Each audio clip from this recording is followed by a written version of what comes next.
Coming up in the Bahamas tonight, the opposition Progressive Liberal Party launching their official slate of candidates for the upcoming general elections.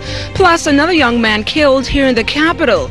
And do you know how to perform CPR? If not, we've got a free lesson for you. So don't go anywhere. The Bahamas Tonight Weekend edition starts right now.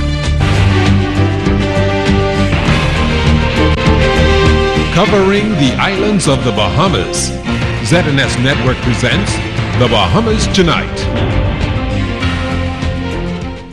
Good evening and welcome to the Bahamas Tonight Weekend edition. I'm LaDawn Davis. As always, it's great to have you joining us. Progressive Liberal Party leader Perry Christie says he's looking to bring change. A change in the economy, a change in crime levels, and a change in the placement of Bahamians who he says his party will once again put first. He was addressing a packed ballroom of supporters at the Wyndham Resort last night as he launched the party's slate of candidates. He also responded to a controversial issue that's been brewing in reference to the upcoming general elections. Keishla Adderley has tonight's top story. Come on, it's time to ring the bell!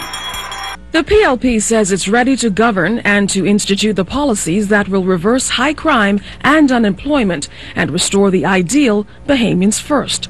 Last night, candidates seeking first-time election to Parliament declared their confidence in a Christie-led government. PLP convert Renwood Wells, formerly of the NDP, among them. And let me say for the record, when I called Christie the first time, it took him but a few minutes to call me back. But you know, I also met with Brian and the DNA too. And when I saw what I saw of them was scary. I saw a party that isn't serious, isn't ready, with a big hole where real vision should be. Party leader Perry Christie, meantime, is eager on behalf of Bahamians to get off his chest just who the election is definitely not about, as he responded in no uncertain terms to the remarks which incited a bilateral firestorm. When it comes to voting in the Bahamas, there is no such thing as an American Bahamian or a Jamaican Bahamian or a British Bahamian, or a Haitian Bahamian.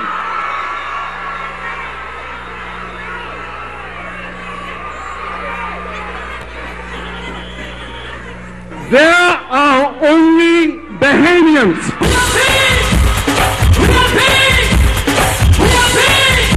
I wouldn't go into someone else's country and tell the people how to vote.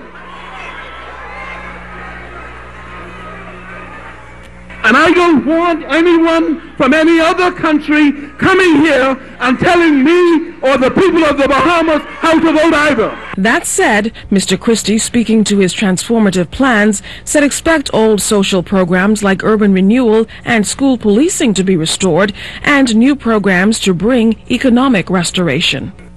Our worker retraining program will retrain 5,000 Bahamians every year. And our career path academies that you've heard of spoken will provide 15,000 students annually with vocational and technical training and apprenticeship opportunities in fields like financial services, tourism, and information technology. Let's support new Bahamian businesses that are ready to innovate with access to affordable startup capital and credit with technical support and training. Directly countering its opponent, the PLP conceded that the F&M does deliver, but not in a way that's beneficial. PLP Deputy Leader Philip Brave Davis. For Bahamians, the F&M delivered record unemployment. For Bahamians, the F&M delivered 3 economic downgrades.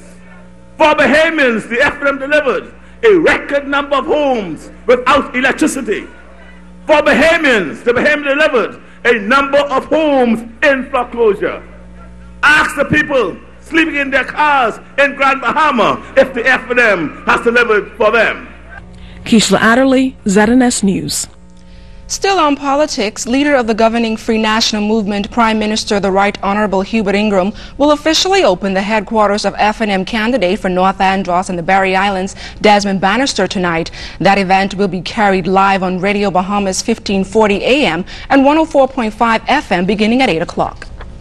A young man is the country's 12th murder victim tonight after he was riddled about the body by a gunman who shot him at close range. He died instantly. Police say the Baintown shooting incident happened in the Scott Street area around 10 o'clock Friday night. While details on this latest murder are a bit sketchy at this time, head of the Crime Prevention Unit Superintendent Stephen Dean told us what police found when they arrived on the scene.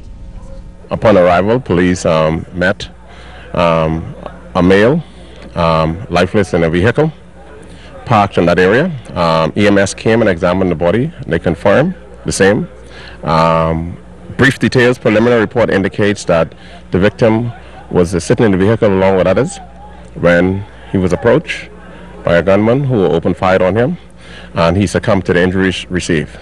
Police are continuing an active investigation in these matters. Detectives are on the ground, and so we are appealing to members of the public, anyone who might have information, who might be in passing this area, who might see something, who might know something. We are asking you to contact police.